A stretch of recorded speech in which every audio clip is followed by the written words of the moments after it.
Hey folks, Mark Levin here. Before we dive into today's episode, I want to talk about my go-to gold and silver company. Monetary Gold has over 25 years helping Americans understand physical gold and silver with an education-first, no-pressure approach and support for IRA-eligible options. Monetary Gold has a complimentary guide. It's free to help you understand precious metals. Call them right now, 877-NOW-GOLD, or visit marklovesgold.com and request the free guide. Make sure to ask for details. That's 877-NOW-GOLD, or visit marklovesgold.com. Performance may vary. You should always consult your financial and tax consultant. Now let's get to the show. He's here. He's here. Now, broadcasting from the underground command post, deep in the bowels of a hidden bunker, somewhere under the brick and steel of a nondescript building, we've once again made contact with our leader, Mark Levin.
Mark Levin here. Our number, 877-381-3811, 877-381-3811. Welcome.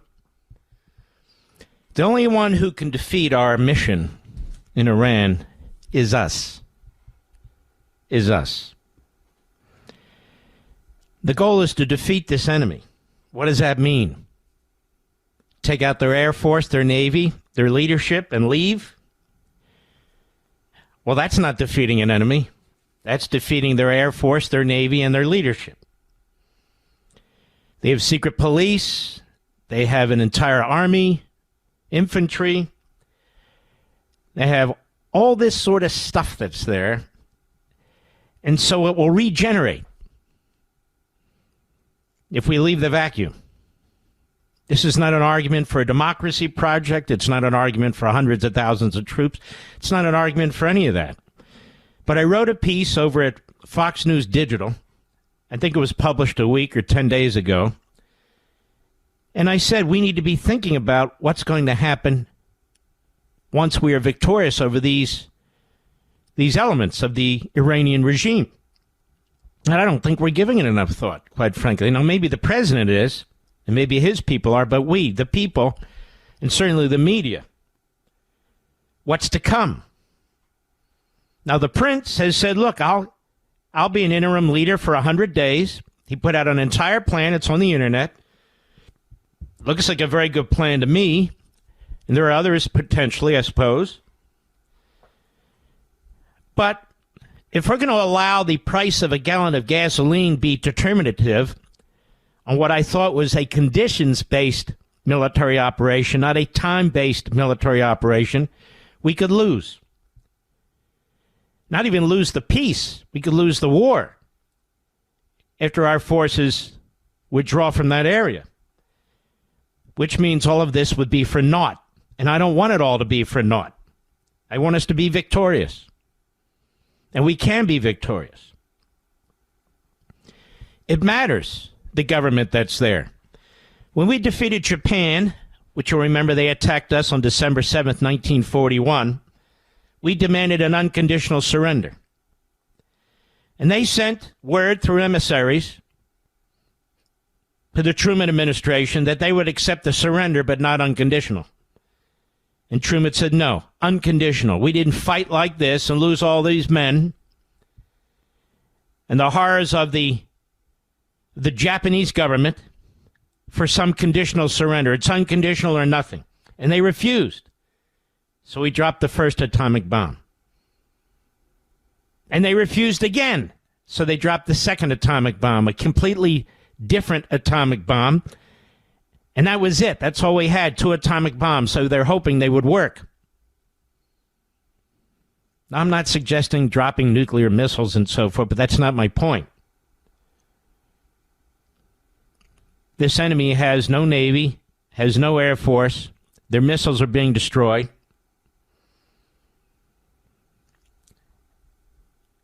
It's been a fantastic, spectacular military operation and campaign. But the end goal has to be sure, that it cannot regenerate. Remember how this started? The president promised the Iranian people that he would come to their rescue. And people are saying the Iranian people need to be able to rise up. There's no question about that. But their army is still heavily armed. They still have tanks. They still have armored personnel carriers. They still have the equivalent of bazookas and automatic weapons and on and on and on.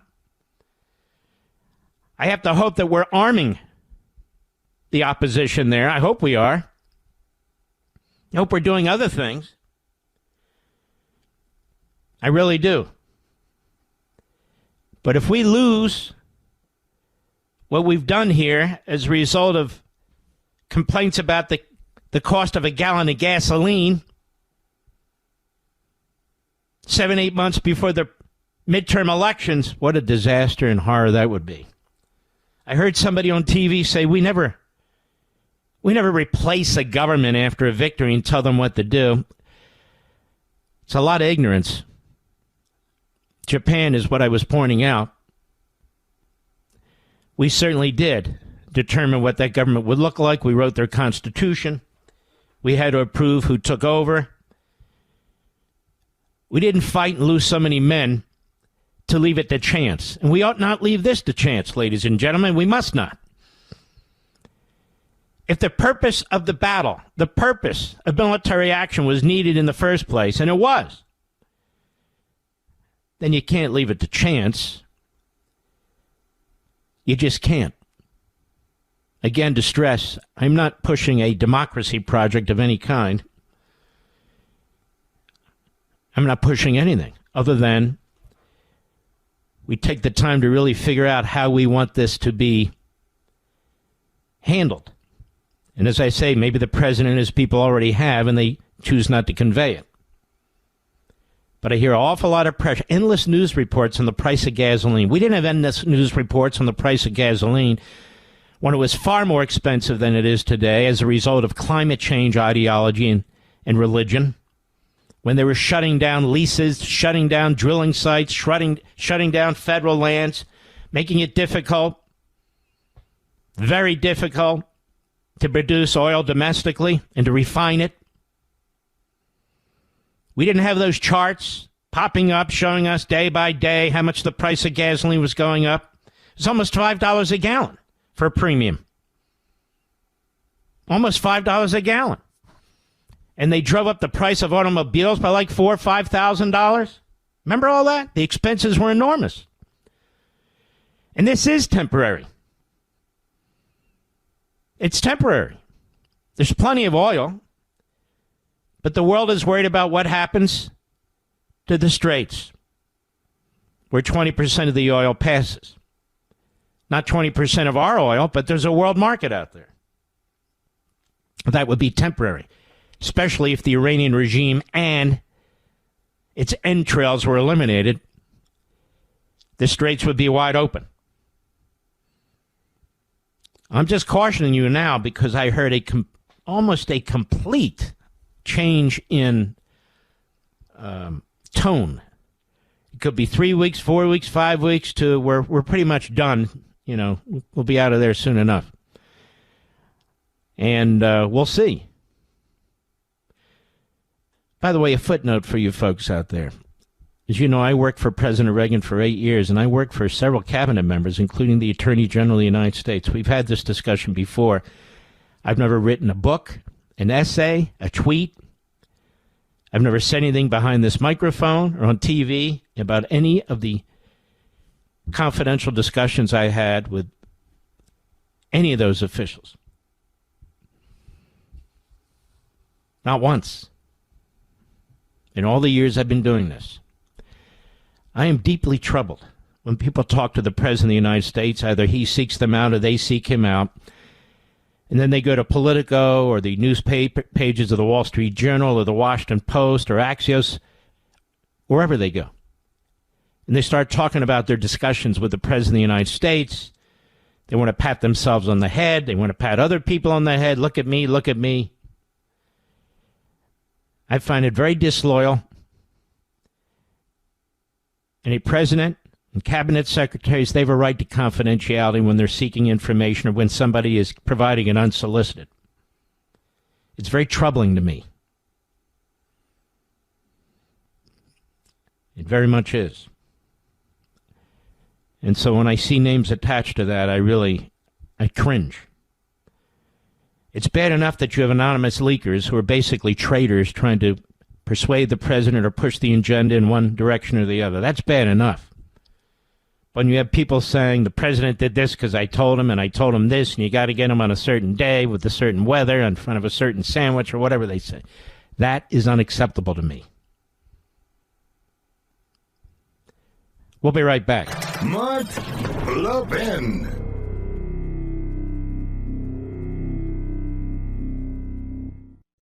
Some major U.S. banks are publishing aggressive gold scenarios for 2026, some as high as about $6,300 an ounce. While nothing about the future is guaranteed, the market has already moved faster than many expected. Meanwhile, central banks have been accumulating gold, and some estimates show that gold holdings now exceeding U.S. Treasury holdings, signaling gold's long-term confidence. Monetary gold has over 25 years helping Americans understand physical gold and silver. With an education-first, no-pressure approach and support for IRA-eligible options. Monetary Gold has a complimentary guide to help you understand precious metals. Call them right now, 877-NOW-GOLD, or visit marklovesgold.com. Request the free guide. Make sure to ask for details. That's 877-NOW-GOLD, or visit marklovesgold.com. marklovesgold.com. Performance may vary. You should always consult your financial and tax professional.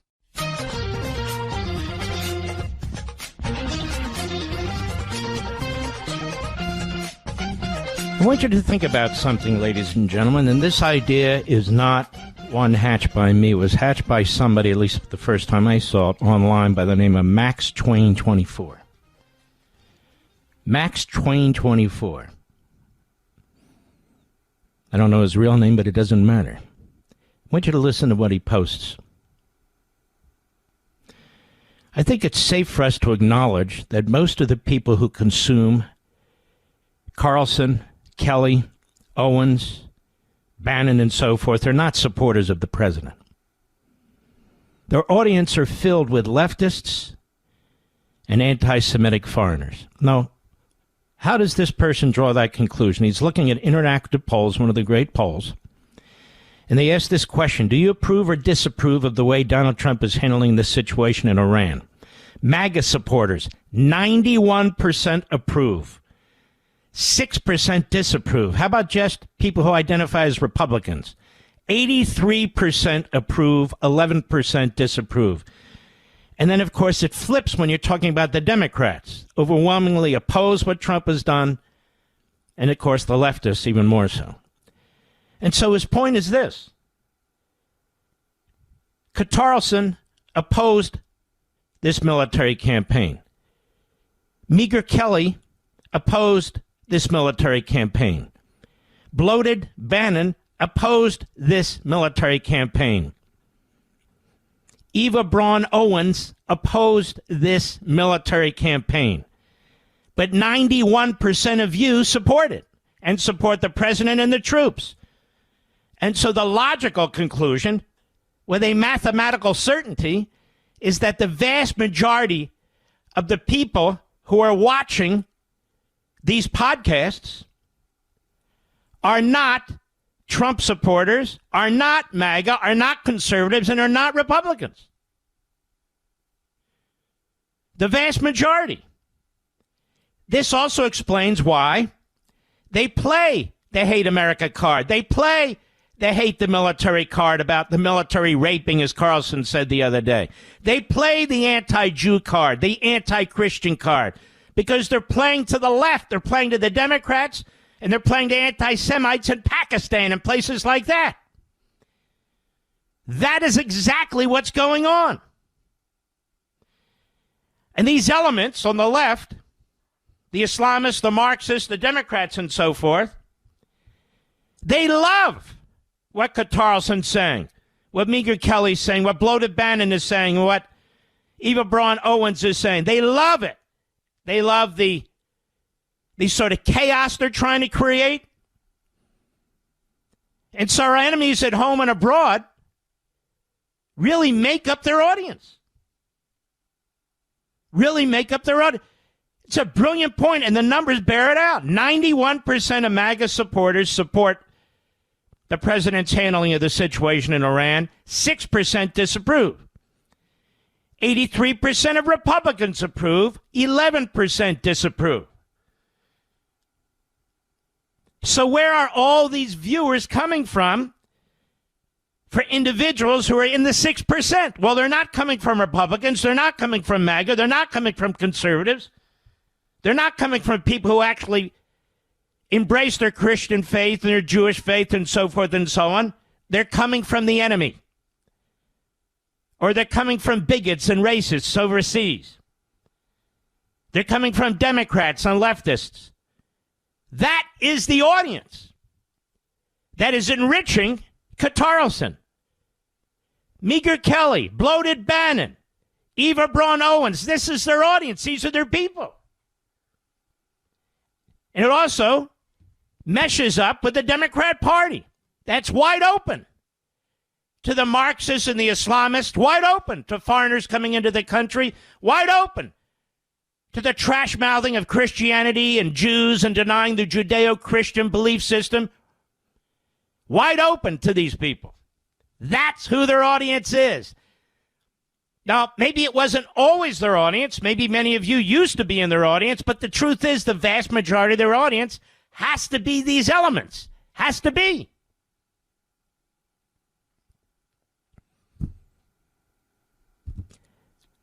So we shouldn't be listening to them. The president shouldn't be, not that he is. The vice president shouldn't. The cabinet members shouldn't. Members of Congress shouldn't. Many members of Congress are cowards, and I include especially Republicans who won't call these people out. There was a wonderful event with National Review and the Republican Jewish Coalition on the issue of anti-Semitism. Many Christians spoke out, leading Christians, many politicians who are Christian, not Jews. Jews spoke out as well. I want to give a salute to Senator Cotton, to Senator Cruz, and the others who spoke out.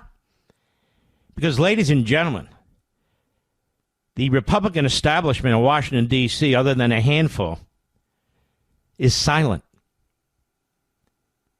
Top people in the administration, other than the president and the Secretary of Defense and Secretary of State, are silent. That's not going to fly.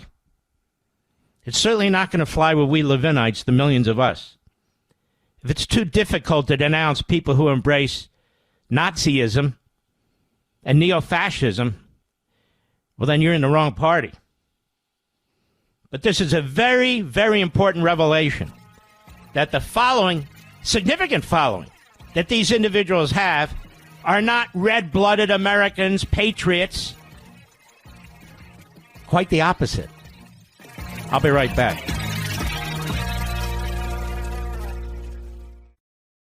Some major U.S. banks are publishing aggressive gold scenarios for 2026, some as high as about $6,300 an ounce. While nothing about the future is guaranteed, the market has already moved faster than many expected. Meanwhile, central banks have been accumulating gold, And some estimates show that gold holdings now exceeding U.S. Treasury holdings, signaling gold's long-term confidence. Monetary gold has over 25 years helping Americans understand physical gold and silver with an education-first, no-pressure approach and support for IRA-eligible options. Monetary Gold has a complimentary guide to help you understand precious metals. Call them right now, 877-NOW-GOLD, or visit marklovesgold.com. Request the free guide. Make sure to ask for details. That's 877-NOW-GOLD, or visit marklovesgold.com. marklovesgold.com. Performance may vary. You should always consult your financial and tax professional. Some people talk about the Tea Party. We are the Tea Party. Call in now, 877-381-3811. When you look online at all the people who say the most hateful things imaginable,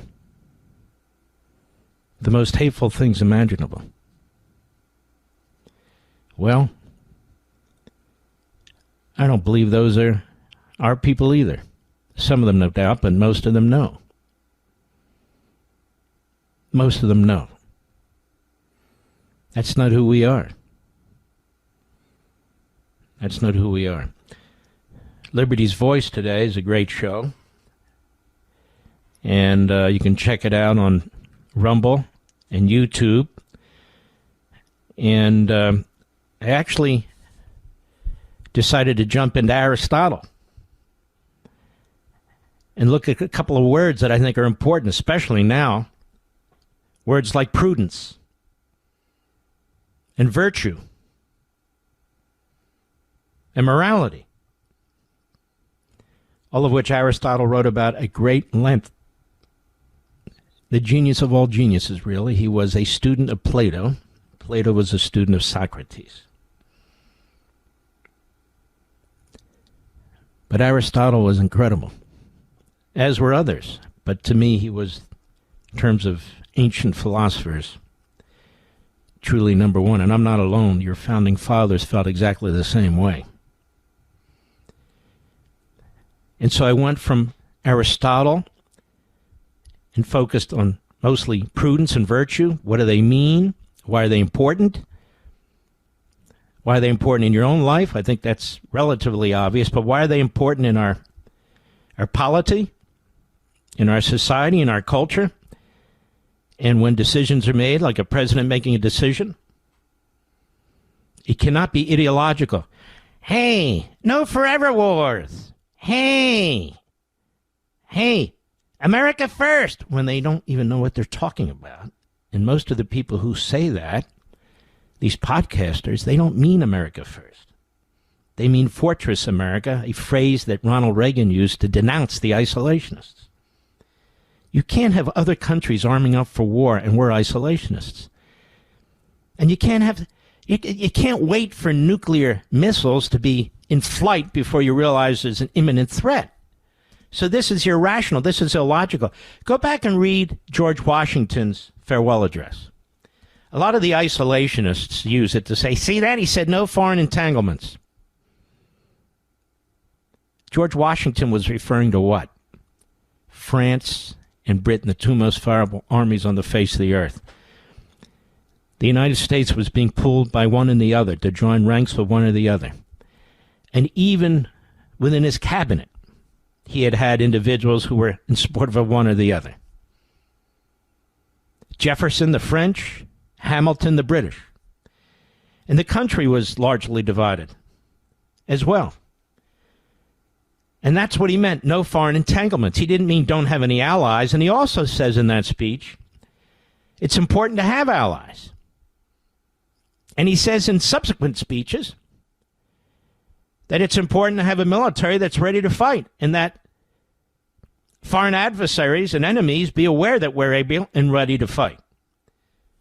I've studied that man backwards and forwards, as I have most of them.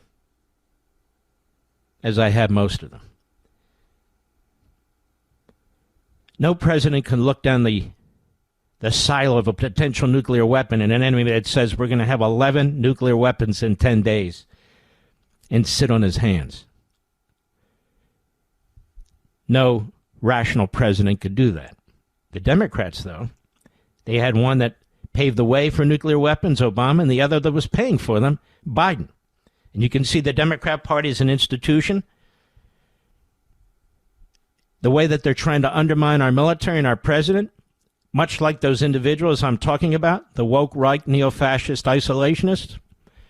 They're giving aid and comfort to the enemy, which is exactly why they're quoted by the enemy. They're quoted by the enemy.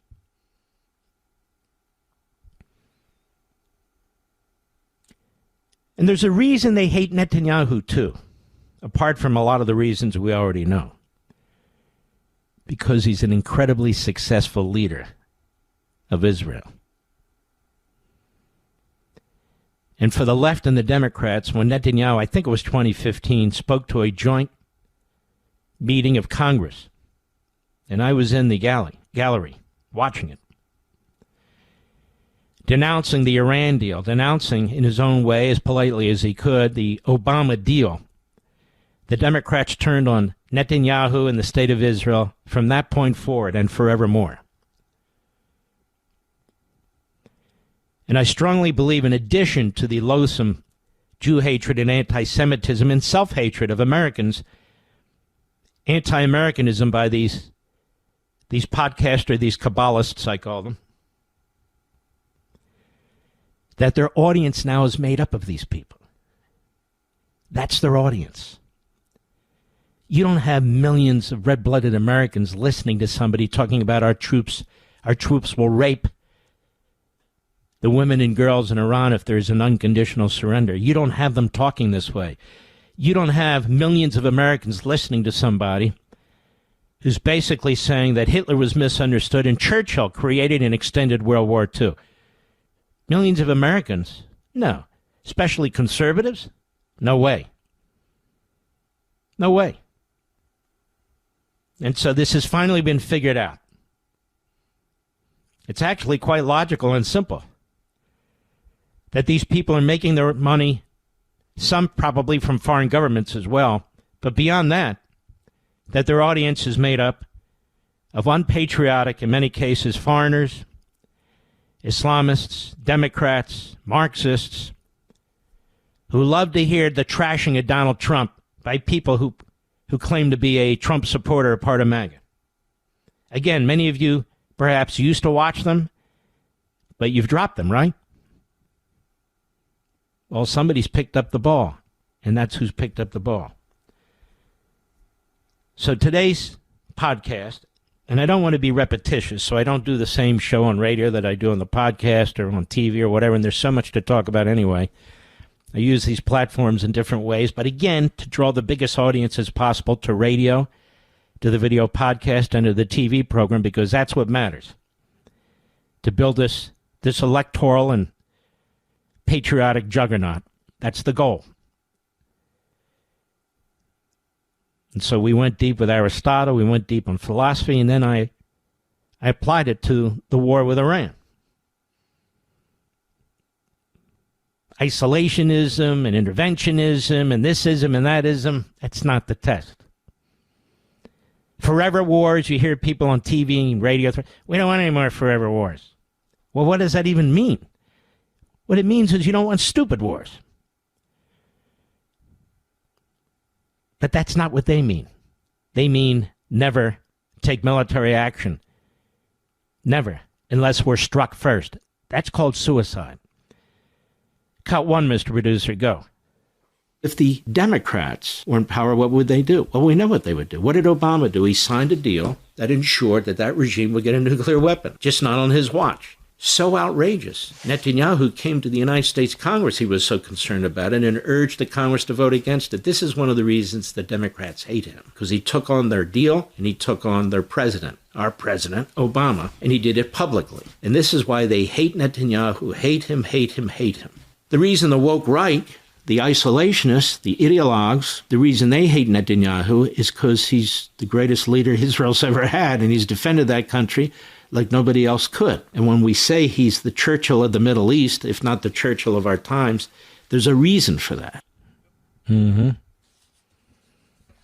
They hate him because he's a great leader.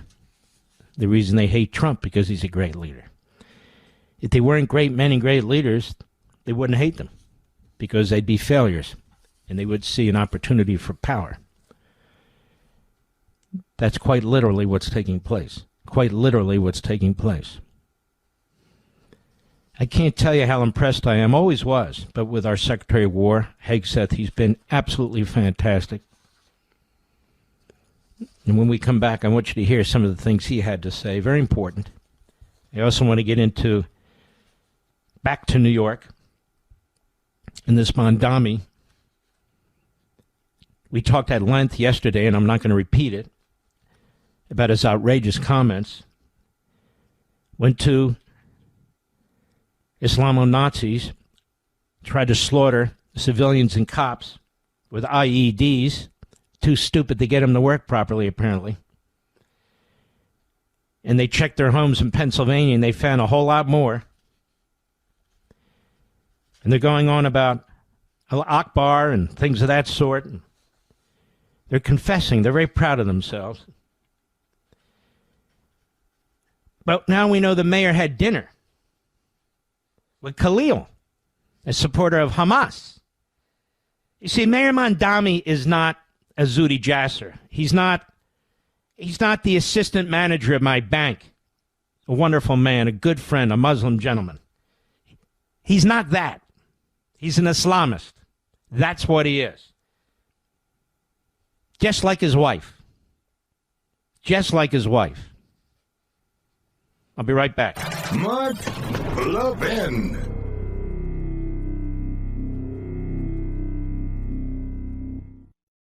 Some major U.S. banks are publishing aggressive gold scenarios for 2026, some as high as about $6,300 an ounce. While nothing about the future is guaranteed, the market has already moved faster than many expected. Meanwhile, central banks have been accumulating gold, and some estimates show that gold holdings now exceeding U.S. Treasury holdings, signaling gold's long-term confidence. Monetary gold has over 25 years helping Americans understand physical gold and silver. With an education-first, no-pressure approach and support for IRA-eligible options. Monetary Gold has a complimentary guide to help you understand precious metals. Call them right now, 877-NOW-GOLD, or visit marklovesgold.com. Request the free guide. Make sure to ask for details. That's 877-NOW-GOLD, or visit marklovesgold.com. marklovesgold.com. Performance may vary. You should always consult your financial and tax professional.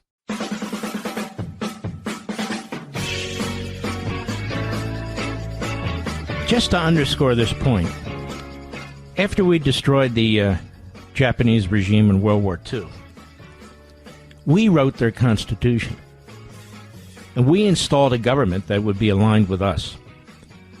We weren't going to leave it to chance, not after all we went through, not after the grave threat that we faced.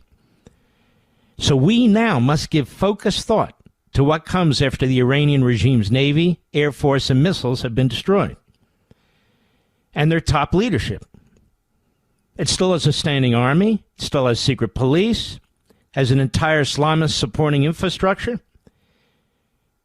There are, no doubt, many approaches to dealing with this short of a democracy project or hundreds of thousands of ground troops. But make no mistake, if a void is created and we don't fill it, it will be filled. It will be filled by these other forces. It will be filled by the Communist Chinese and the fascistic Russians. It will be filled. And that country will be lost. And those people will be enslaved as they are now. There's simply no question about it. The isolationists, the forever war types, as well as the others, we don't want a forever war, and we don't want a World War III. After World War I, Germany and other countries that were defeated were left destitute and impoverished. In fact, the victors forced a peace agreement on them that required to allow us to remove most of their industries. Physical plant. And so Germany and the others, they had a massive depression. Their money was worthless. People were starving. And of course, it created an environment which would eventually lead to the communists and the fascists fighting with each other for control over that country. Now, obviously, this is the shortest of short versions. It's a very complicated but compelling story, and one day I'll do it. And Germany was, prior to this, probably the most advanced country on the face of the earth, technologically, in sciences and physics and in the arts, architecture, if not the, one of the top 2 or 3, but I think it was the most advanced.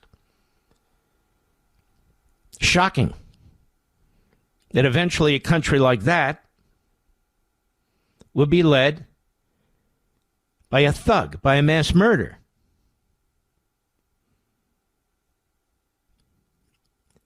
It happened. And it can happen again, which is why yours truly is so outspoken.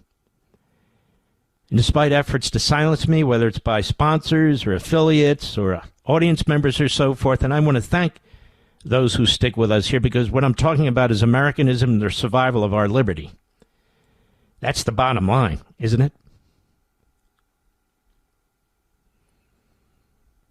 It can happen anywhere, including in an advanced society. You see what's taking place in New York City under an Islamist mayor. You see what's taking place in other parts of our country. We now have a restaurant in San Jose where a Jewish man is merely eating his food and he's jumped by 3 guys and they beat the hell out of him. And he jumps up to try and fight back. Nobody intervenes to help him. It's videoed and people are yelling for them to get off of him. But they attacked him because he was on his cell phone speaking Hebrew to somebody. And the police, sadly enough there, seem to be relatively disinterested in this.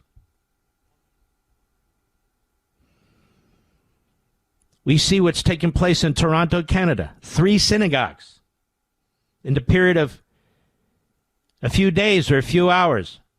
All were sprayed with bullets. 3 of them. 3 of them. And so much more. And so much more. This isn't just about Jews. It's about Christians. It's not just about Christians. It's about Americans. It's about we the people. Red-blooded Americans. 20 years ago, this was not going on and we would not have put up with it. 10 years ago, this was not going on and we would not have put up with it. Now it's everywhere you look, isn't it? Everywhere. I'll be right back. This segment of the podcast is exclusively sponsored by Pure Talk. Pure Talk offers great coverage and can save your family money on your wireless bill every single month. Go to puretalk.com to find the plan that's right for you. Thank you again for listening, and thank you so much for this sponsorship, Pure Talk. He's here. He's here. Now, broadcasting from the underground command post, deep in the bowels of a hidden bunker, somewhere under the brick and steel of a nondescript building, we've once again made contact with our leader, Mark Levin. Hello, America. Mark Levin here. Our number is 877-381-3811, 877-3811. We want you to follow us on Liberty's Voice over at Rumble and join us over YouTube. I know you're going to have a good time. Today's show is really unique. I think you'll see how unique it is if you give it a shot. Liberty's Voice at Rumble, which has been great, really great to us, and YouTube. So Pete Hegseth had a press conference this morning, laying out what's taking place. Very important. Cut 2, Mr. Producer, go. The mullahs are desperate and scrambling.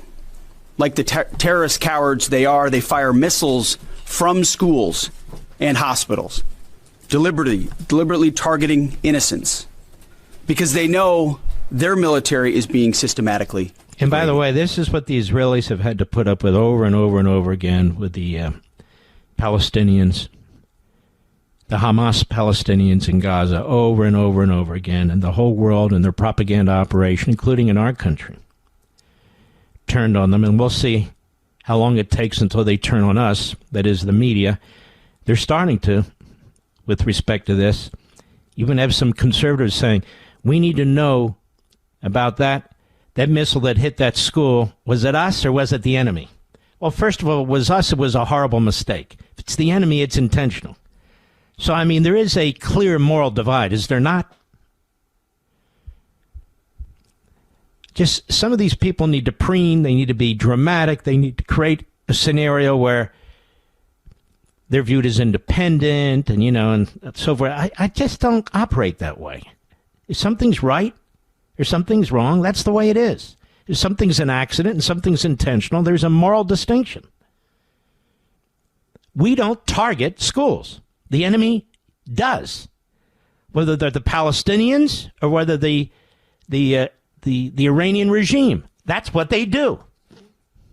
Go ahead. Iran's neighbors, and in some cases, former allies in the Gulf, they've abandoned them. And their proxies, Hezbollah, the Houthis, and Hamas, either broken, ineffective, or on the sidelines.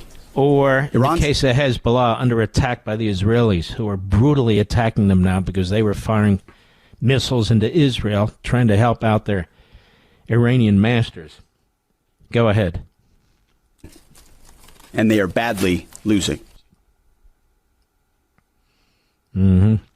Cut 3, go. On day 10 of Operation Epic Fury, we are winning with an overwhelming and unrelenting focus on our objectives, which are the same as the day I gave my first briefing here on Operation Epic Fury. They're straightforward, and we are executing them with ruthless precision. 1, destroy their missile stockpiles, their missile launchers, and their defense industrial base. Missiles and their ability to make them. 2, destroy their navy. And 3, permanently deny Iran nuclear weapons forever. It's a laser-focused, maximum authority mission delivered with overwhelming and unrelenting precision. No hesitation, no half measures. As President Trump declared yesterday, we're crushing the enemy in an overwhelming display of technical skill and military force. We will not relent until the enemy is totally and decisively defeated. But we do so on our timeline and at our choosing. Then General Kane, head of the Joint Chiefs of Staff, also at the press conference this morning. Cut 4, go. Since our last update, CENTCOM continues to make progress across the southern flank. To date, they've struck more than 5,000 targets. U.S. Strategic Command bombers recently dropped dozens of 2,000-pound GPS-penetrating weapons on deeply buried missile launchers across the southern flank. We also have struck several one-way drone factories to get at the heart of their autonomous capability. And of course, alongside our regional partners along the southern flank, continue to execute intercepts against one-way attack drones using fighters and attack helicopters. Our strikes mean we've made significant progress in reducing the number of missile and drone attacks out of Iran. Ballistic missile attacks continue to trend downward, 90% from where they've started, and one-way attack drones have decreased 83% since the beginning of the operation. A testament to our air defenders and our air defense systems, and as I said, our partners in the region continue to do great work as well. Partners being the Israelis. And then let's move to Mr. Producer. Cut 6. Nancy Cortez, CBS. Let's see what question she had at a press conference today. Cut 6, go. The president said yesterday for the first time that he had to strike Iran because he believes that Iran was going to strike U.S. targets within 7 days. And then he bumped that down later to 3 days. Where is he getting that? Well, that's not the first time the president has said that he chose to launch Operation Epic Fury because he felt as though Iran was going to strike the United States and our assets in the region first. But there are no U.S. leaders or Israeli leaders who are making those same claims. So Excuse me. This is why I get fed up. We interviewed Steve Witkoff. We had the first long-form interview of Witkoff of anybody. And he explained this at great length. We took that interview. We removed the commercials. We put it on online. A handful of news services, really good ones, ran with it. Not a single network did. They pretended it didn't exist. And Witkoff explained then that the negotiators for the Iranian regime said to them, he and Kushner, that in 10 days we will have 11 nuclear warheads. We have 22,000 pounds of nuclear material. We're not giving up any of it. We're not turning over any of it to you. We're not giving to you at the negotiation table what you couldn't get in your bombing mission in June. We're not giving it to a third party. And they weren't giving anything, and they weren't agreeing to anything. And they said they would have 11 of these bombs within 10 days. Now, I don't know what's wrong with reporters, the Democrats, even people on our side. That's what was said on the record by Witkoff to me, to millions of you listening on the radio. We recorded it. We made it available. It seemed awfully newsworthy to us and to you. So we know why the president made this decision. Because the enemy confessed at what they had. And so the president has to make a determination right there and then. And this is why I went into the whole thing today on the video podcast on Liberty's Voice about Aristotle and prudence and wisdom and making decisions and how you make decisions. It's not ideological. It's more philosophical and principled and all that, which I think you'll find interesting.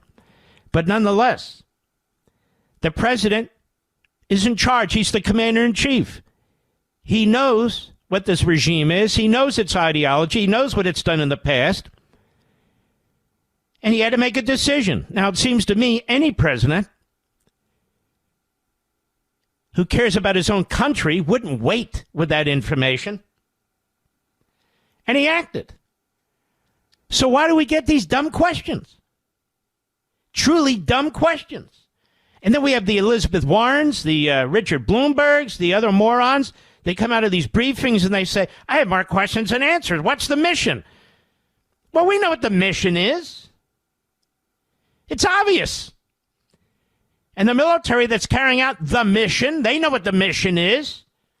The Democrats play rope-a-dope.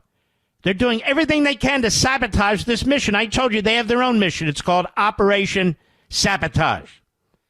Whether it's to turn the War Powers Act into a pretzel and use it to obstruct what's taking place, whether it's defunding the Coast Guard, defunding TSA, their war on ICE, trying to defund ICE so they can't protect us from terrorists. The Democrat Party is a kamikaze party, anything for power. And let me be clear about this, really clear about this. And Eric Erickson pointed this out too, but I have myself. The Democrat Party has commercials ready. Commercials ready that if something happens to our country as a result of them defunding our protection, as a result of them defunding the blue wall, whether it's the Coast Guard, the TSA, ICE, or whatever it is.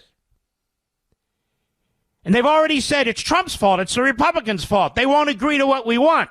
Meanwhile, the Republicans keep voting to fund, and the Democrats keep voting against funding. They will use that. They will use any harm that comes to this country, any harm that comes to our fellow citizens, as a justification for running commercials, trashing Trump, trashing the Republicans, and they hope paving the way to victory in the midterm elections. That's their plan. That's their goal.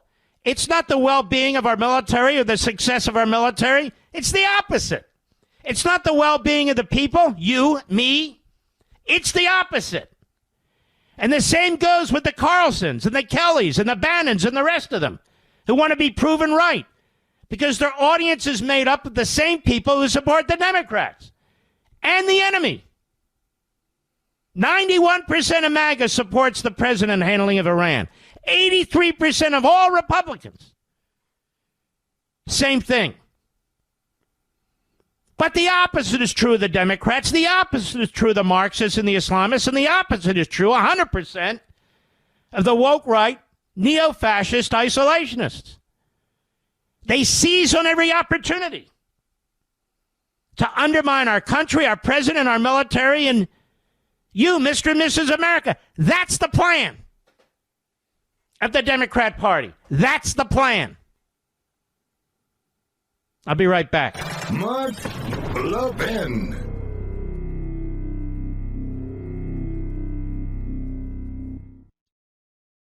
It's time for a little spring cleaning, and I know where to start. Go drag your old, dated wireless contract out of the closet and beat it with a broom. Then freshen things up by switching to Pure Talk, my wireless company that gives you unlimited talk, text, and plenty of data, just $25 a month, with no contract, no cancellation fees, and no overseas customer service if you ever need help. I'm guessing you're going to like them as much as my listener, Paul, from Greer, South Carolina. He says, I finally listened to Mark Levin's advice and switched from Verizon. I'm getting the very same service for less than half of what I was paying Verizon. You know, I long wondered if these much lower services could provide the same level of service as the big boys. Now I know that Pure Talk certainly can. Thank you, Paul. Now it's time for you folks to make the switch, too. Go to puretalk.com/Levin, puretalk.com/Levin, and you'll save 50% off your first month. That's puretalk.com/Levin, and switch to a wireless company that shares your values. Pure Talk, America's wireless company.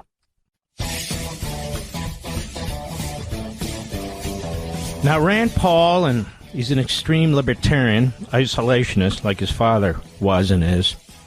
These are not constitutional conservatives. They are what they are. The woke Reich, R-E-I-C-H, they're all predicting that we're going to get whacked in the midterm elections, and they might be right. You know why? Because of them. And so they're trying to put out propaganda to cover their asses. They don't intend to unite around anybody. Not Trump, not the Republican Party, not the conservative movement. No, they're out on their own. These are true unhinged whack jobs. Psychopaths. And this is their goal. Because remember who their real audience is. Their real audience is the Marxists, the Islamists, the Democrats, the anti-Semites overseas, the Christian bashers. That's their audience. Because the opposite of that, those who believe in the Constitution and individual liberty, those who believe in the Judeo-Christian belief system and values, those who believe that, yes, sometimes you need to take preemptive steps, like George Washington warned, in order to protect your country, which should be obvious by now, given all the military operations we've been through, that's really America first. That's peace through strength, as explained by Reagan and Trump. But they're going to want you to believe that if we only listen to them, if you only hate the Jews and hate the Christians, and if you only embraced Islam, and if you only destroyed the Republican Party, if you only listen to them, then we'd be in the majority. Are you kidding me? Are you kidding me? That's what you have to believe. That's political suicide. Absolute political suicide. So we get this really a useless senator, this Rand Paul, on Fox Business today. You recall when Trump took out Soleimani? He objected to that. He went on TV and said that was outrageous. We shouldn't do that either. There's some people you just have to write off, America, and dismiss as too damn crazy to take seriously. But the guy's a senator. It's like, don't you believe in free speech? Why don't you debate this guy and debate this guy and debate this guy? You debate a lot of guys who are unknown, but some who are known, some who are doing the dirty work of the enemy. Why would you debate them? You want to defeat them. What's the debate? If you're Catholic, should I debate the right of your faith to exist? The legitimacy of your faith? If you're a Protestant, should I debate the right of your faith to exist and the history of your faith and insist that it doesn't exist? I mean, it makes no sense. That's not a debate. And look what this guy tried to do to Huckabee. Cutting and slicing the interview, asking the weirdest damn questions imaginable. It didn't change anybody's mind. The sane people were behind Huckabee. The insane were behind Carlson. So here's Rand Paul. Cut 8. Go. One reason is that we want to free the Iranian people from oppression. I have a great deal of sympathy. I want people to be free around the world. But if our foreign policy is to free oppressed people, I'm not sure where war would end. I mean, there are many people that are said to be oppressed in China, Tibet, the Uyghurs. You know, the sad thing is he didn't read my book, Liberty and Tyranny, and I have a whole chapter on this. The fact is, the president has said, it's interesting he puts it this way. But we're not going to war with China to free the Uyghurs or the Tibetans, are we? No, we're not. We're not going to war with Russia to free the Chechens, are we? No, we're not. We're not going to war with North Korea to free the North Koreans, are we? No, we're not. And so as a rational human being, you understand that we can't do that. Number one, it wouldn't work. Number two, we'd cease to exist. We don't have the resources to do it. The American people don't want to do it. So we got all that. So he has a straw man here. On the other hand, we're talking about Iran, a country that wants to blow us off the face of the earth, a country that keeps trying to build nuclear weapons, a country that Steve Witkoff and Jared Kushner have told us we're within 10 days of having 11 nuclear warheads because that's what they were told. 22,000 pounds of nuclear material. A regime that's been attacking us for half a century and killing Americans? Ukraine's not doing that. No other country on the face of the earth is doing that. The Islamic regime in Tehran is doing that. They're weaker than they've ever been.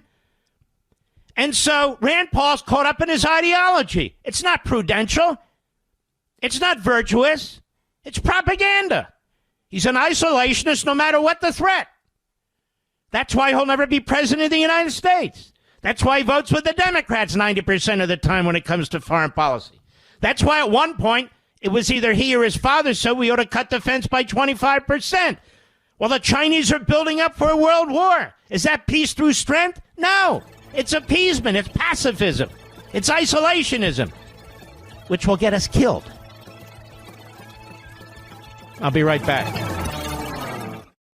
It's time for a little spring cleaning, and I know where to start. Go drag your old, dated wireless contract out of the closet and beat it with a broom. Then freshen things up by switching to Pure Talk, my wireless company that gives you unlimited talk, text, and plenty of data, just $25 a month, with no contract, no cancellation fees, and no overseas customer service if you ever need help. I'm guessing you're going to like them as much as my listener, Paul, from Greer, South Carolina. He says, I finally listened to Mark Levin's advice and switched from Verizon. I'm getting the very same service for less than half of what I was paying Verizon. You know, I long wondered if these much lower services could provide the same level of service as the big boys. Now I know that Pure Talk certainly can. Thank you, Paul. Now it's time for you folks to make the switch, too. Go to puretalk.com/Levin, puretalk.com/Levin, and you'll save 50% off your first month. That's puretalk.com/Levin, and switch to a wireless company that shares your values. Pure Talk, America's wireless company. Mark Levin on the front line of liberty. Call in now, 877-381-3811. Caroline Levitt at the White House press briefing today. But before we get to her, this Save America Act. The Democrats are going to fight this tooth and nail because they don't want people to be required to prove their citizenship, even in the most modest way, with a picture, a photograph ID. Republicans support it. Democrats support it. People of all races and faiths support it. And the media don't support it. The media regurgitate whatever the Democrats tell them to regurgitate and vice versa. They want you to believe it's anti-black. Jim Crow 2.0. Now, number one, Jim Crow 1.0. That's all Democrat all the time. But how is it Jim Crow? It applies to everybody equally. Everybody equally. And everybody knows you need an ID for 1,000 different things, including government programs and hotels and rental cars and beer and cigarettes. Some of you have legalized pot. Whatever it is, you need an ID. You want to get on an airplane, you need an ID. Even you want to get on a train, you need an ID. You want to get into certain nightclubs, you need an ID. You want to get into the DNC, you need an ID. You want to get into the Democrat National Convention, you need an ID. You want to volunteer to shovel snow in Manhattan or the rest of New York City, you need an ID. It's a long list of things you need an ID for. But they're too hard to get. Now listen to how racist this is. This discriminates against black people. That's what they mean about Jim Crow 2.0. Because according to Chuck Schumer, one of the whitest people you'll ever see, black people don't know how to get an ID. Black people don't know how to get a driver's license. Now, isn't that racist? Not only that, they say, married women. You married women out there, you're going to be discriminated against. You'll have trouble getting an ID. How many married women out there have trouble getting an ID? I mean, are we supposed to pretend we're stupid in order to believe Chuck Schumer and the Democrats? Jim Crow 2.0? Now, conversely, let me ask you this. If you don't have an ID with a picture on it, how do we know you are who you say you are? How do we know?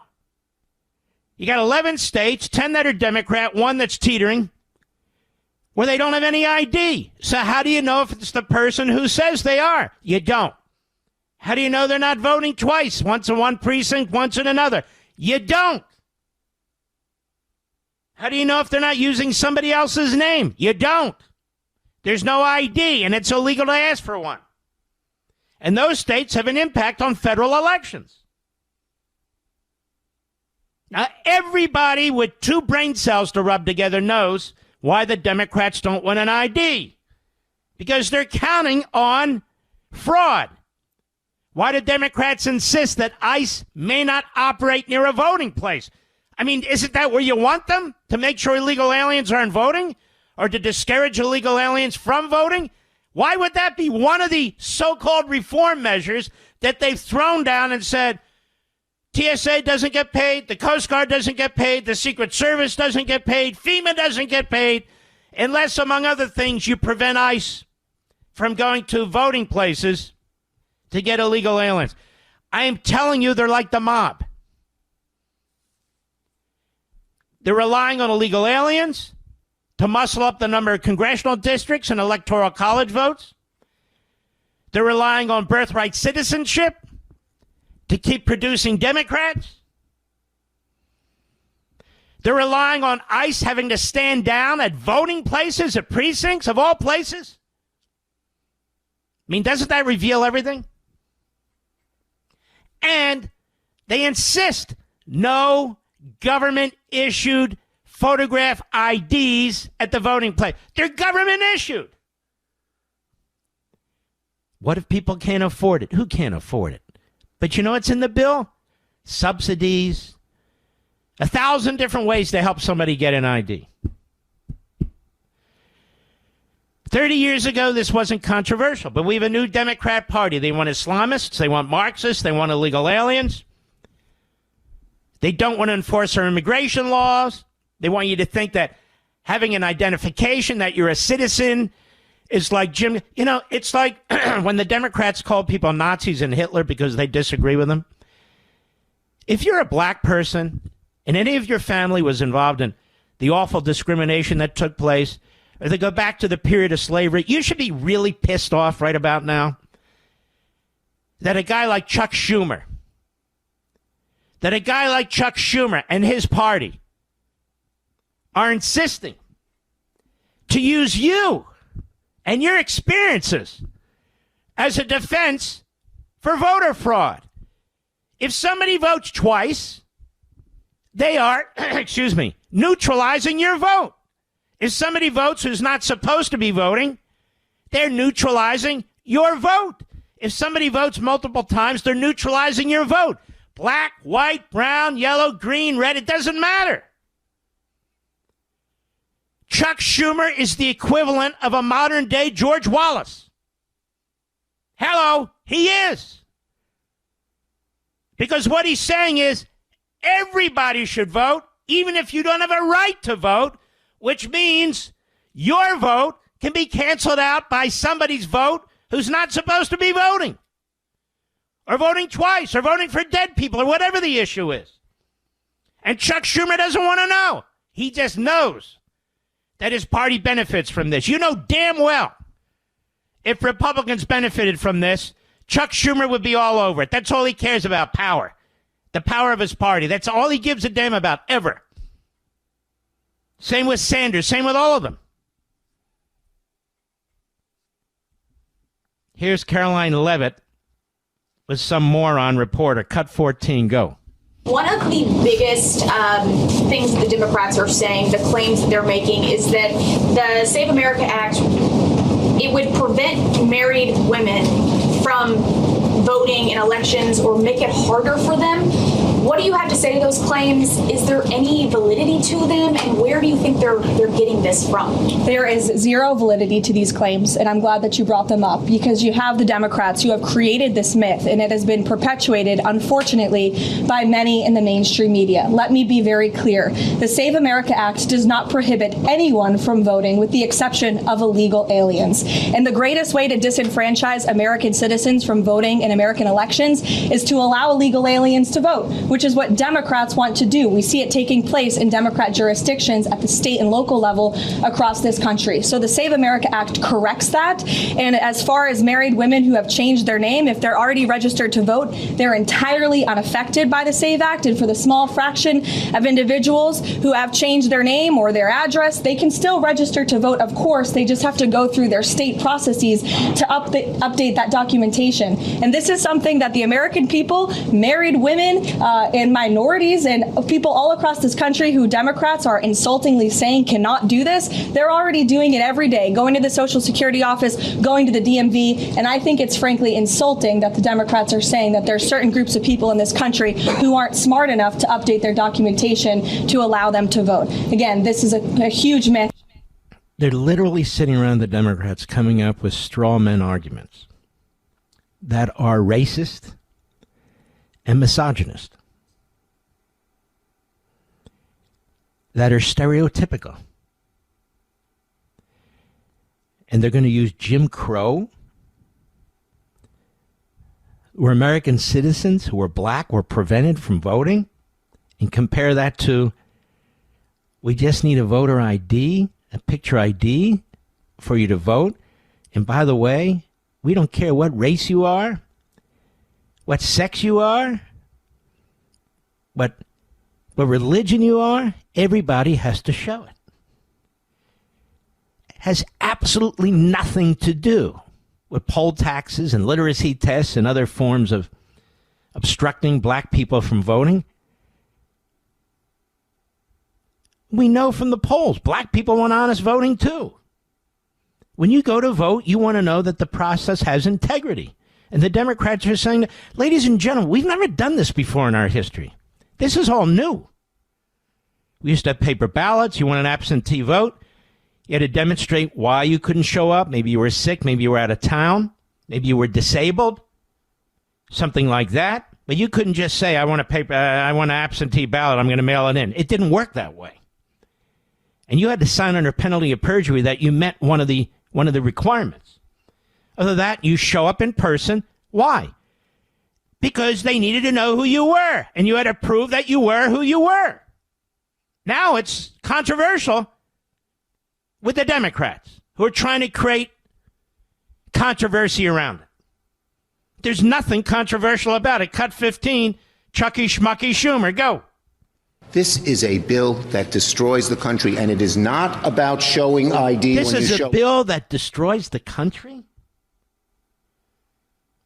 This is why he's so thoroughly despised. This is a bill that destroys the country? Almost every democracy in the world has a requirement that you have to show who you are. And we used to do it all over the country. And then the Democrats decided they didn't want to do it. Oh, gee, willikers, I wonder why. And now the president is saying, this is enough. Somebody has to put their foot down. You have to be an American citizen in order to vote. Wow, that's like racism in the 1950s and 60s. What? You idiot? What?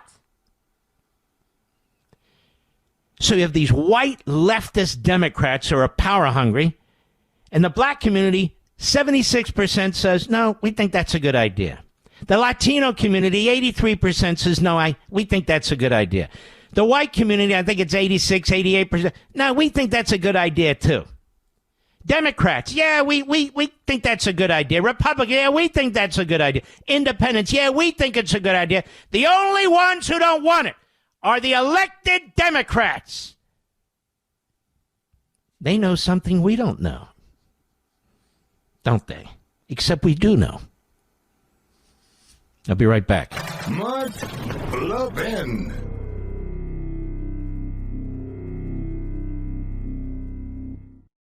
It's time for a little spring cleaning, and I know where to start. Go drag your old, dated wireless contract out of the closet and beat it with a broom. Then freshen things up by switching to Pure Talk, my wireless company that gives you unlimited talk, text, and plenty of data, just $25 a month, with no contract, no cancellation fees, and no overseas customer service if you ever need help. I'm guessing you're going to like them as much as my listener Paul from Greer, South Carolina. He says, I finally listened to Mark Levin's advice and switched from Verizon.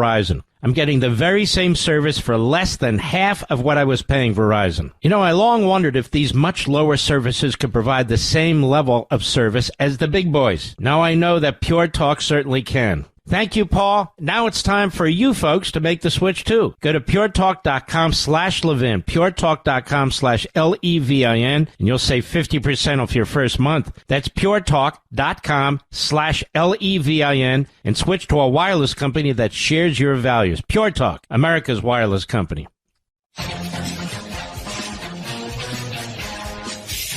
It was a remarkable event with National Review and the Republican Jewish Coalition, and you don't have to be Jewish to appreciate it. And I want to play a little bit of information, statements by Senator Tom Cotton, Senator Ted Cruz, perhaps others if we have time. We also have a great guest coming up. And folks, don't forget to check out Liberty's Voice, my new video podcast at Rumble and YouTube. Jump in, both feet. I'll be right back.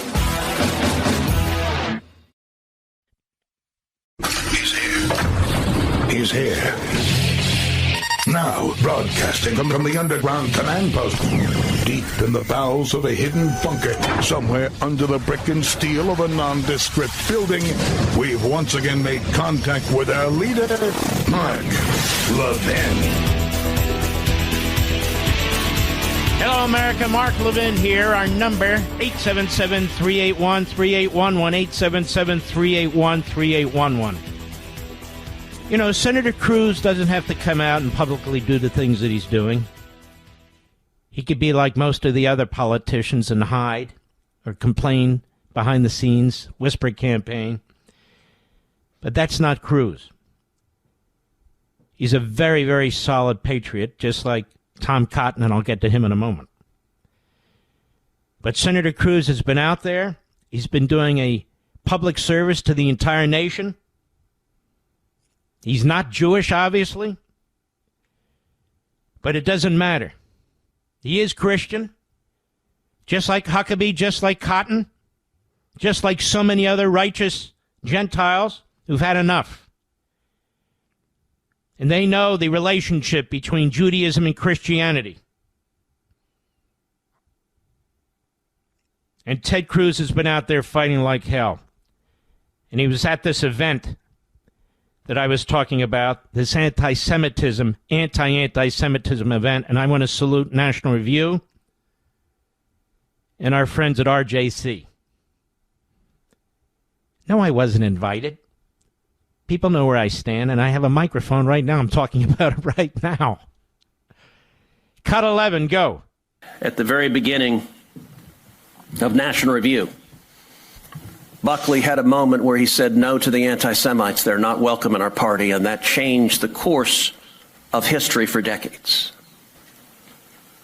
We are at a moment that, if anything, is more consequential now. And I will tell you, there are costs to this. So virtually every single one of my colleagues in the Senate on the Republican side agrees with me and has said, you're absolutely right, thank you for taking this on, and yet almost none of them will say Tucker's name. Because there is a cost. I could tweet this morning, good morning, and hundreds of anti-Semitic responses would immediately fill my social media. Turns out I've seen many times an image of myself in a bikini with the flag of Israel. I never knew that I looked quite fetching in a bikini. And I will say there is virtue. One of the things, look, there are many lessons one can learn from President Trump, but one of the lessons is just to not give a damn. There is a power to fearlessness. There is a power to speaking the truth and letting the idiots say what they will. He's so right. Cut 12, go. To show you just how anti-Semitism leads to anti-Americanism, what is Tucker saying this week? He's saying Donald Trump has called for unconditional surrender in Iran. When you surrender unconditionally, what it means is that soldiers can rape your wives and your daughters. And so if Iran surrenders to America, American soldiers will rape the women in Iran. That is a grotesque lie. And by the way, American soldiers have not done that in any war we have fought. And yet Tucker is willing to impugn the entire American military.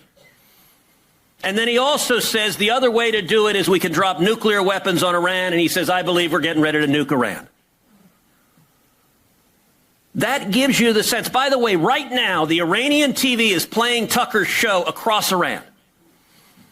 The Muslim Brotherhood is tweeting out Tucker's show. They have decided he is the most effective spokesperson for their message, which is that America is the great Satan. Senator Tom Cotton.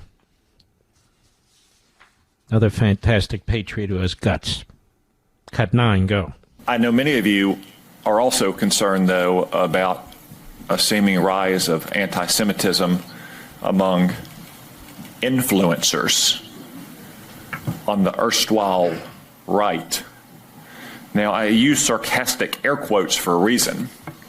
First off, these influencers are perceived to be on the right. And maybe they once were, maybe they once wrote for center-right magazines, maybe they once worked for center-right websites or media companies. But I do not agree that I share a political movement or a political party with anyone who traffics in anti-Semitism. And for that matter, doesn't just traffic in anti-Semitism, or at least adjacent to anti-Semitism, shares Liz Warren's economic policies. Or Rashida Tlaib's foreign policy. Because if you noticed, these so-called influencers like anti-Semites usually do, often have a deep antipathy to free market capitalism. Whatever their views once were, they have since adopted, indeed, Liz Warren's economic policies. They also, as I said, share Rashida Tlaib's foreign policy, which could be summed up as Jeane Kirkpatrick once said, blame America first. They always blame America first. If they're not blaming Israel first, it's a close competition. Cut 10, go. So the question is, why did people have to make up the word influencer? And I think the answer is the time-tested, old-fashioned, sturdy word, influential, does not apply to them. They are not influential. They are at least not influential with Donald Trump, who continues to reject their kooky advice. They are not influential with Republicans in the Senate, who continue to reject their kooky advice. And if you look at public opinion polls, they are least influential of all with normal voting Republicans all across the country. Mm-hmm. Important point. Indeed, self-identified MAGA Republicans. There's polls out there you can identify. The pollster asks the respondent, are you a Republican? Yes. Do you identify as a MAGA Republican, or let's call it a traditional Republican? Self-identified MAGA Republicans are more supportive in general of the president's foreign policy than self-identified traditional Republicans. Think about that. People who are asked to identify as a MAGA Republican with Donald Trump are more in favor of bombing the hell out of the Ayatollahs than self-identified traditional Republicans. So it's clear that these influencers don't have much influence where it matters. So important what both of these men are saying. So important what Senator Cotton said right there. And then the next step is what I pointed out earlier in the program. So who's in their audience? It's not most of you. It's Democrats who like what they're doing to Republicans and conservatives and MAGA and Trump. It's Marxists who like what they're doing to Trump and our military. It's Islamists who agree when they trash Jews and Christians and Americanism. It's foreign aliens who are not supportive of our country, who are attracted to those who are attacking our country from within. These are the greatest turncoats, the greatest traitors, the greatest saboteurs, because they camouflage themselves as MAGA. They camouflage themselves as Republican. They camouflage themselves as conservative, as Tea Party, as Trump, as whatever it is. While they're making money off the enemy and supporters of the enemy who can't get enough of them because they're undermining our country in the middle of a war. I'll be right back. Mark Levin.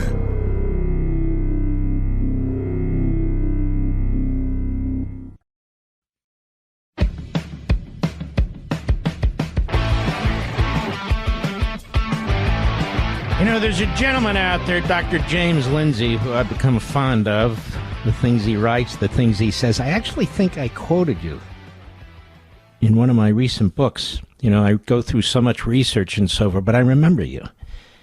And you say very profound things, and you say them in a very pithy way, which is not easy, but I enjoy reading it. How are you, sir? I'm great. Thank you for having me. Well, it's my pleasure. So let's just take a broad look at this. You see what's happening online. You see these woke Reich types. What do you think, and I've seen what you've written and so forth, what do you think is driving this effort to put a wedge between Jews and Christians, this effort to sort of redefine Americanism? What do you see as driving this? Well, I mean, there's a number of factors. I don't want to make it complicated, but number one is previously, the forces that don't agree with President Trump out in the world, whether they're foreign or domestic, sought to undermine President Trump from the outside. They, so much as even trying to put a bullet in his head in Butler, Pennsylvania, and then we saw all the different campaigns, whether it's the Russia campaign, whether it's the impeachments or whatever. They couldn't take him from the outside, so now they're trying to take him from the inside. They have to undermine him from the inside. So I think that this is one thing, is to undermine Trump and his agenda, but it's also to reorganize the Republican Party around a completely different politics, much more radical politics and identity-based politics, to remove us from the American experiment, and where everybody who is an American is an American. If you're a citizen, you're a citizen. Okay, get a job. That's kind of our motto, right? Or the way we think about the world.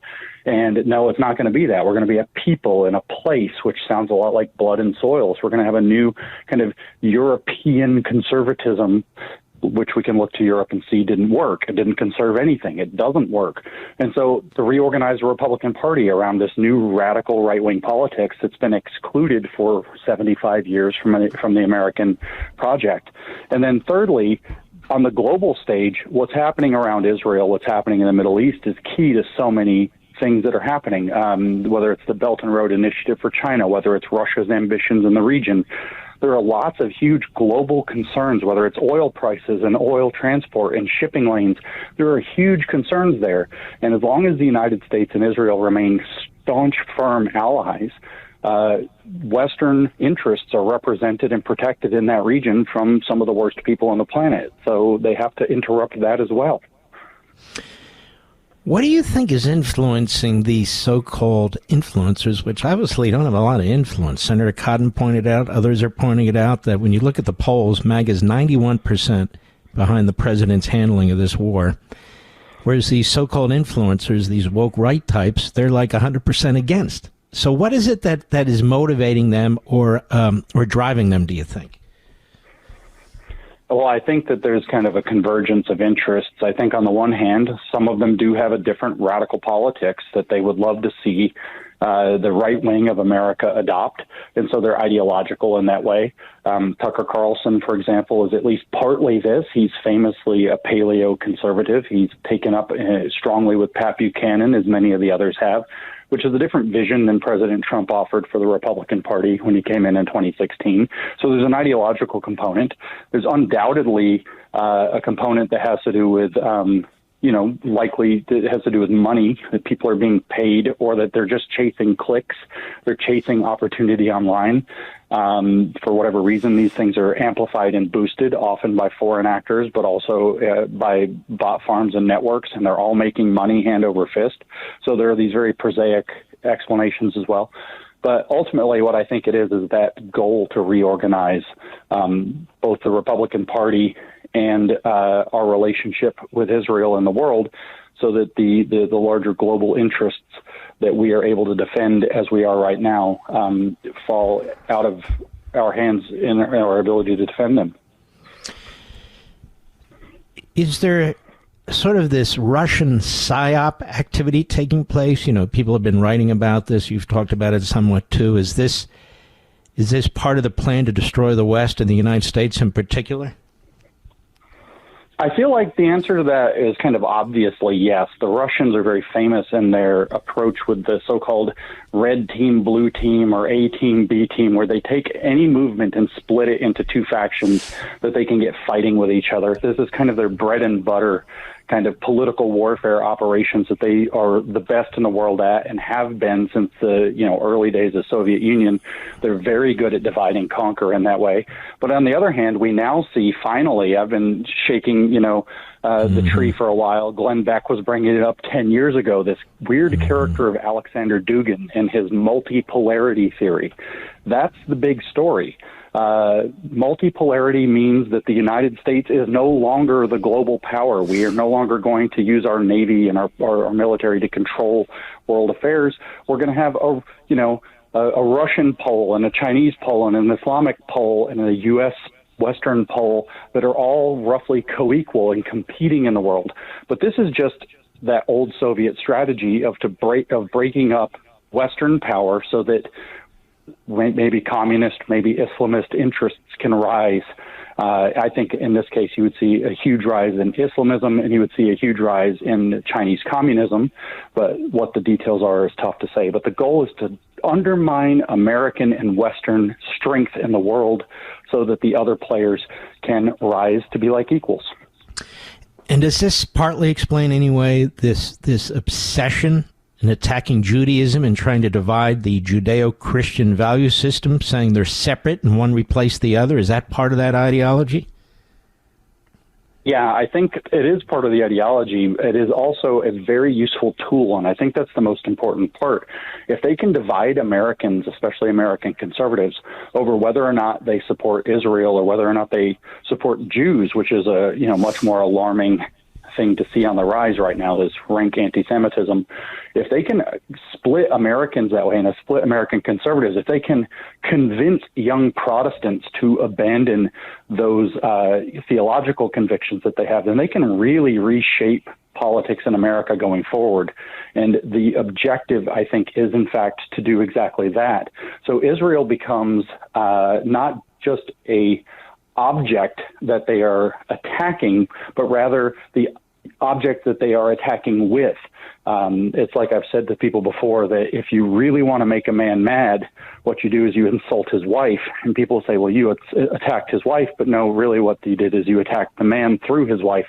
And so if they can attack Israel, they're really attacking the United States by getting us to fight with ourselves and fight over this. They know that Protestants, evangelicals in particular, and Jews in America will not abandon Israel. They know that they will not abandon these convictions. They might turn some young people, but they can split the American conservative vision by getting us to fight about this. So it's more of a means to an end than an end in itself. We're talking to Dr. James Lindsay, who's founded the New Discourses organization and platform. I'd like to hold on to you, if you don't mind, through the break and continue with this, because I think it's incredibly important. We'll be right back.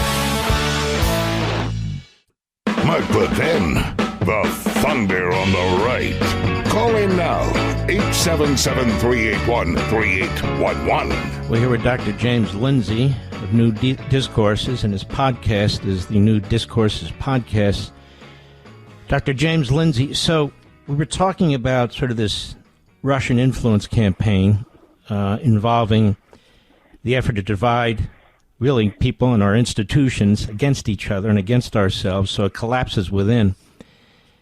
These woke right podcasters, particularly those who draw so much attention, it's my understanding that Bannon met with this guy Dugin at one point and so forth and so on. Do you know anything about this? Yeah, a little bit. Steve Bannon met with Alexander Dugin in the fall, October or November, I think, of 2018, and they kind of kept it hush-hush. How much he worked with Dugin from there, I don't know, but Dugin actually draws off of a philosophy for his own crazy beliefs, which he calls the fourth political theory. But he draws off of a guy that's called a traditionalist named René Guénon, a French philosopher. And Steve Bannon also draws off of René Guénon. So they're running in similar currents. They have similar thought patterns. They both have this. It's a very weird mystical way of thinking about traditions, but the idea is that if you dig deeply enough into any one tradition, you kind of come out at the bottom and they're all the same. So everything is unified and everything is whole. It's a very weird spiritual tradition, but Bannon and Dugin run in similar ways this way, not just politically, but on deep metaphysical levels. Now, what does that mean, deep metaphysical levels? Well, they see the world in a different way than the way the rest of us do, that there's this objective to transform the world to its kind of ideal state. And this is why, Can I interrupt you 1 second? It almost sounds Marxist. Well, it's not dissimilar to Marxism. It's almost a Marxist vision kind of turned upside down. The idea with the Marxist vision is, in fact, that, you're going to transform everybody to remember who they are. We're all going to remember that we're socialists at heart, and if we re-educate everybody. But in this other tradition, the idea is more the other way around. It's that we can realize ourselves and band together almost more in a fascist organizational structure so that we can march forward to the humanity that we're supposed to become in the future. That really is weird. But it's super weird. They're both authoritarian, right? So the fascism and the Marxism aspect of it. Does this explain, for instance, Tucker Carlson turning World War II inside out? The good guys are the bad guys and the bad guys are the good guys? Yeah, in part. I mean, they have to destabilize. And I want to just emphasize that the target here is primarily the young people. But this is just like what the left did with its 1619 project. You have to get the youth in particular to doubt the goodness of their own country in its founding and its kind of most triumphant moments. And so what you do is you dig back into history and you reverse the polarity on whether or not who the good guys were and who the bad guys were, what was good and what was bad. You turn it all kind of upside down and inside out. And in that state of doubt, when people are no longer certain of the things they think they believe, you get to become their leader. They become dependent on you for the next piece of knowledge, for the next step, for the next direction to take. And it's particularly problematic on the so-called right, isn't it? Because they wrap themselves in patriotism. They've been wrapping themselves in MAGA and supporting Trump, but then they show ankle because Trump is a problem for them. Conservatism's a problem for them. Faith is a problem for them, correct? That's right. I mean, they're very explicit if you spend time actually reading them to hear them say that they do not consider themselves conservative. They consider themselves right-wing, and they make that distinction very clearly. They believe that conservatism is something weak and that right-wing is something that can be strong, and they kind of tap into that. And they are very much against Trump. They've now turned on Trump. Tucker Carlson just said that MAGA is actually over. So they're not in the same current as the movement that they've been attached to. They've been inside the MAGA movement. They speak the MAGA language. They wave the flag. They carry the Bible. They do all of the things that make them look like American patriots. But what they're actually doing is the same kind of critical theory of America that we're used to from the left, that undercut our belief in our own country. You could actually summarize things like what Tucker Carlson does, his podcast. The message again and again, every week it seems, every day it seems, is you don't hate your country enough. Mm-hmm. And yet there are people kind of sprinkled throughout the administration in significant positions of the administration that appear to share this viewpoint, no? Yeah, well, Rod Dreher, who, is at least kind of on the edge of this pond himself, said that he came over and studied and ran around in D.C. for a week or two, and his estimate was 30 to 40% of the people that are in positions of any kind of authority in D.C.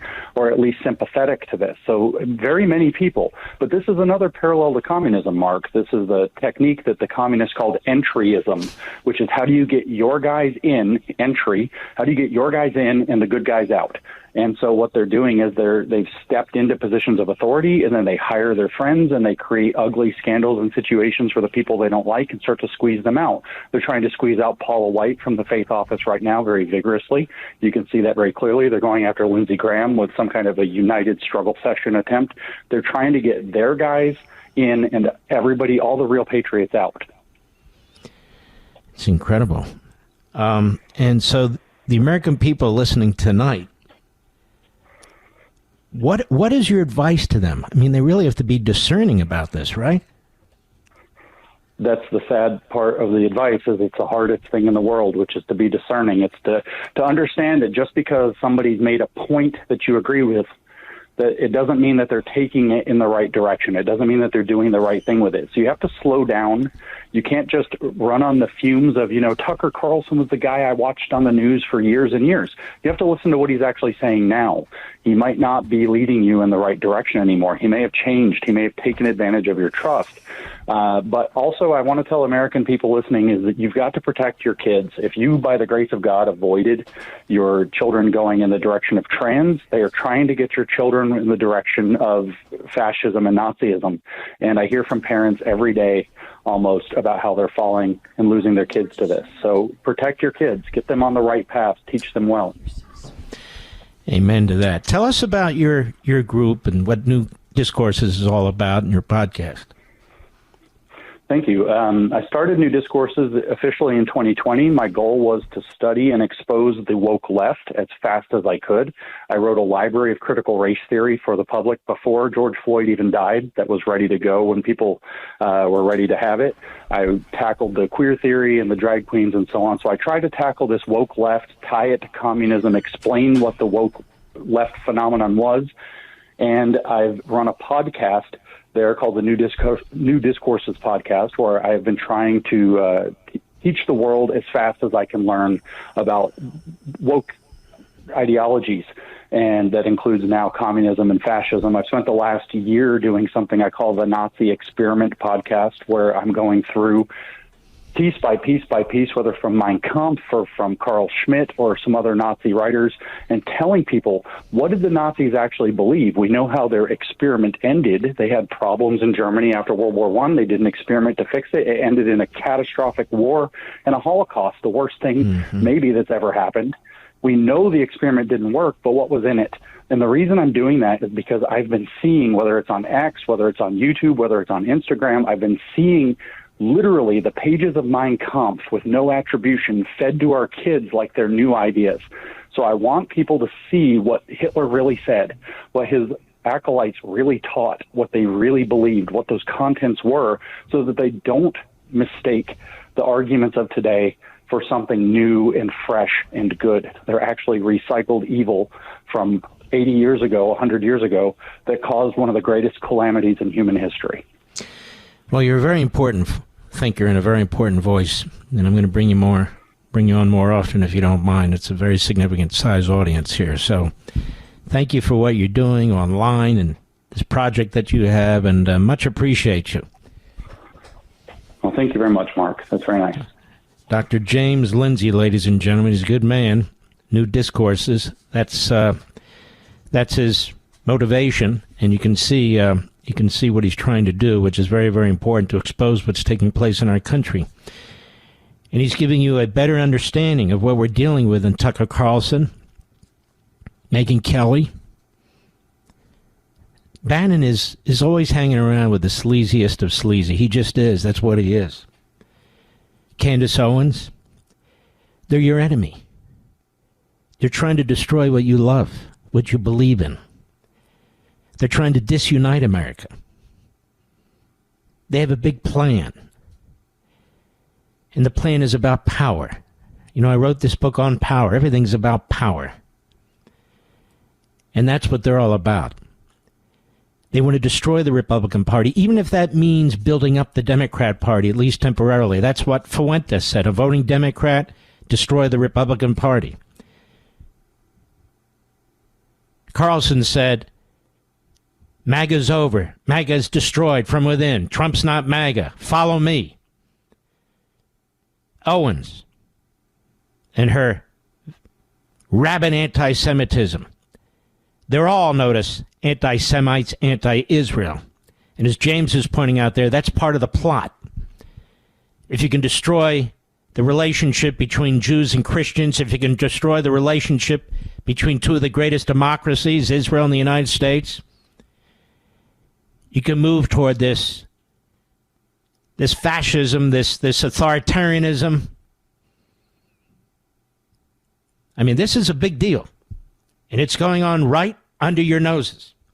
And we're going to keep talking about this as long as I have a breath and as long as I have these platforms, because it's a big deal. It's very, very important. Very important. I'll be right back. Mark Levin.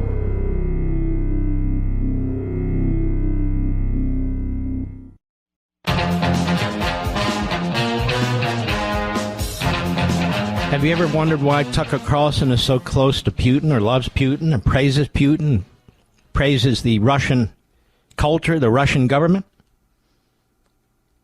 Well, that should become obvious now with James Lindsay's discussion about this guy Dugin, a Russian sort of counter-intel guy who pushes his ideology in order to destroy the West. And there's a reason why Tucker's close to these people. Absolute reason why he praises them. Absolute reason he praises Islam, Qatar, They're all authoritarian regimes. They're all authoritarian in one form or another. Fascistic, monarchical, communist. He literally wants to destroy MAGA. He wants to destroy the Republican Party. He wants to destroy our civil society. Notice how he talks about witchcraft with respect to me and the use of language and mysticism and so forth. That's what this guy preaches. This guy Dugan. So it's not that Tucker's smart. He's actually quite dumb. He's got the gift of gab, but he's a mouthpiece for this Russian ideology, which has as its purpose the destruction of our society. Go after the Jews, and then go after the Christians who believe in Israel and so forth and so on. Go after MAGA. Go after the conservative movement. And you'll notice he barely ever talks about Democrats or the Marxists or the Islamists. He's praising them. Have you noticed? That's what he's doing. And anybody in this audience who's still left embracing this guy, understand what you're embracing. A poisonous anti-Americanism that rejects our founding and rejects the Enlightenment and rejects the Judeo-Christian belief system and the connection between the two. This is why he had nothing but contempt for Huckabee, for me, Ben Shapiro, Josh Hammer, nothing but contempt for people of real faith, Christians and Jews alike. And we're going to go off the air in about 50 seconds. I really want you to check out Liberty's Voice, today's video podcast. Look, you can start it. If you don't like it, you can just drop it, but I think you're going to like it. I hope you listen to it straight through. It's got a logic to it. And I'm trying to present information that's not readily available to you, as I have during this entire show. While we think and talk about those who are evil with evil intentions, who are trying to destroy our society, today's video podcast is on a man who was so crucial throughout the ages in creating great societies, humane societies, societies with civil liberties. So we start with Aristotle and we get to Iran. We salute our armed forces. We sure do. Our armed forces, our police officers, our firefighters, our emergency personnel, our truckers, the men and women in Ukraine, the men and women in Israel, the men and women in Persia, and our soldiers, and you, the American people, red-blooded Americans. God bless each and every one of you. I'll see you tomorrow.